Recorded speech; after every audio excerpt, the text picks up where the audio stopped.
because at the time I took it a little more serious, took Islam seriously, tried to anyway, and so that was the general feeling.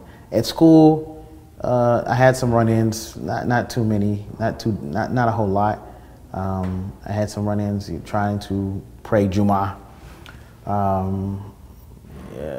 They wouldn't let me at that time. They wouldn't let me go to Jumu'ah every Friday, and my mom wasn't really feeling the whole Islam thing.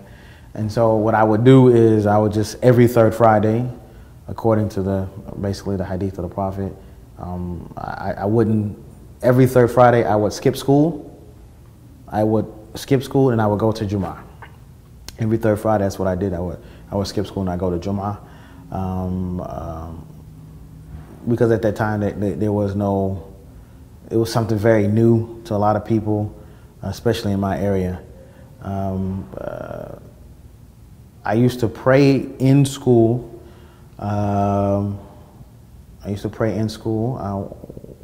During lunchtime or anything like that. I had one run-in where I was praying in the locker room. Generally the locker room no one was there. But I had one run-in where a guy decided he wanted to throw a sock at me. And I had to break my prayer, and I confronted him. He got a little scared because he thought I wasn't be able to do anything once I was praying, but that was all that happened. Generally, most people respected you and respected kind of your beliefs in general, and so I wasn't a popular person, but at the same time, it's like, okay, yeah, that's what he does. That's kind of how it was, that's what Gary does. So I wasn't really picked on or bothered because of my faith. I had that luxury. One of the things that did I ever change my mind about Muslims or Islam? Not necessarily. One of the things that happened is that, number one, I learned about Tawheed before Islam. The oneness of God. I learned about basic Islamic belief in God, and that's something that really stuck with me. That was a belief that I understood, and it was so simple to me. I really understood Tawheed. I really understood that this was kind of like the purpose of my life, and so it was real easy for me to kind of take that. And once that was there before, I didn't have too many problems afterwards. I actually had problems taking that step. I want to say, well, listen, before I become Muslim, I want to go out and do things and maybe have one last party or something like that. But that wasn't the case. Actually, when I took my Shahada, the Sheikh Abdul Rahman, he said, listen, man, you could step out this door. He explained Tawheed to me, the oneness of God. And then he said, listen, man, are you ready to take the Shahada? And I said, well, maybe. And he said, listen, if you go out this door, you may get hit by a car. You may be at home and be in a drive-by. And so you need to really think about this, and you want to be able to meet your Lord correctly. And so that really put some focus in some things. And that's when I actually took my Shahada. And like I said before, I felt that I was nurtured. And so one of the things that the Muslims told me was that Islam is perfect and Muslims are not. And that was something that I really had to think about. I really had to think about. And I ended up really seeing, not every Muslim is going to be the perfect Muslim, follow and everything, or what we call it here, being an angel. And so that was something that they told me very early. It was excellent advice because sometimes we see this perfect system of Islam, and we expect those people to follow this perfect system to be perfect, and that is not the case. And so that advice I even give today. I give same people, newer Muslims, that same advice. Islam is good. Islam is perfect. This belief system is there. But the way Muslims practice is not always perfect. And so I didn't really ever have an issue with thinking about going back from Islam. That for me, alhamdulillah, that was something that I don't think I had to deal with for the most part.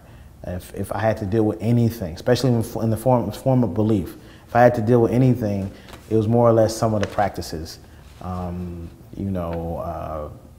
just regular issues, girls, just the things that the average teenager or young man would come into contact with and kind of drive him away from Islam.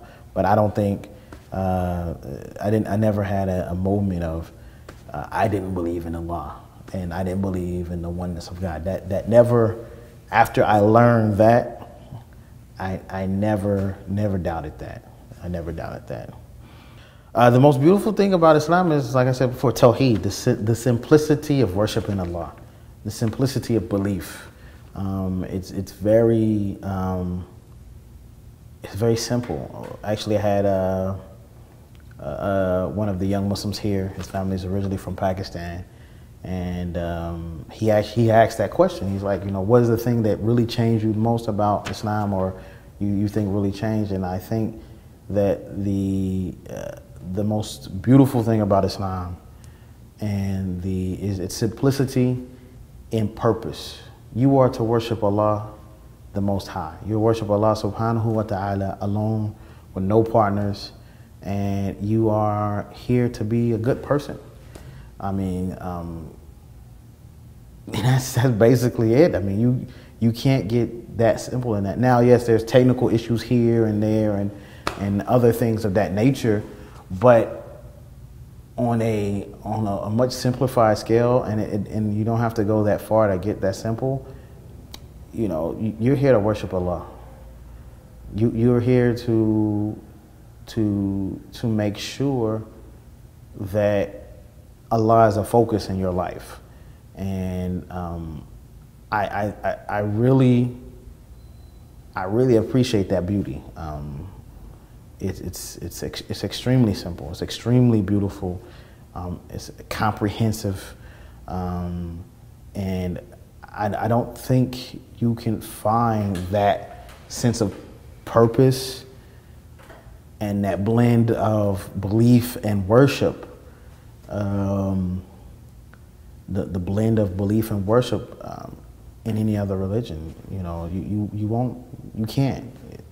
This is the truth. So I don't think that you can really do that. Islam is its beauty is in its simplicity and the oneness of God and the oneness of purpose, and you're worshiping that God.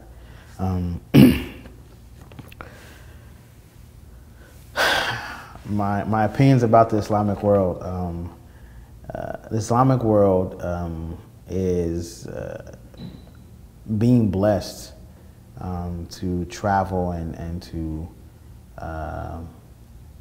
visit parts of the Islamic world. Like I said, I spent most of my adult life, my formative adult years, from 19 to 27, in Medina, in the Medina Nabawiyah, in the prophetic city, Tayyiba, and learning Islam. And so that was something that I really appreciate, and I got a chance to meet and interact with a lot of Muslims, to ask questions, to see their situations, how it was different, how it wasn't. My roommates were from Azerbaijan, from Turkey, from Sweden, from Suriname, Burkina Faso, Indonesia, Morocco. I had roommates from Mali. And I interacted with people from almost every country or ethnicity that you saw, from France to various countries of Africa, Mozambique, and West Africa, to South America, Mexico, China, Indonesia, Malaysia, any country that has a stand at the end of it, Russia, places in Europe. And so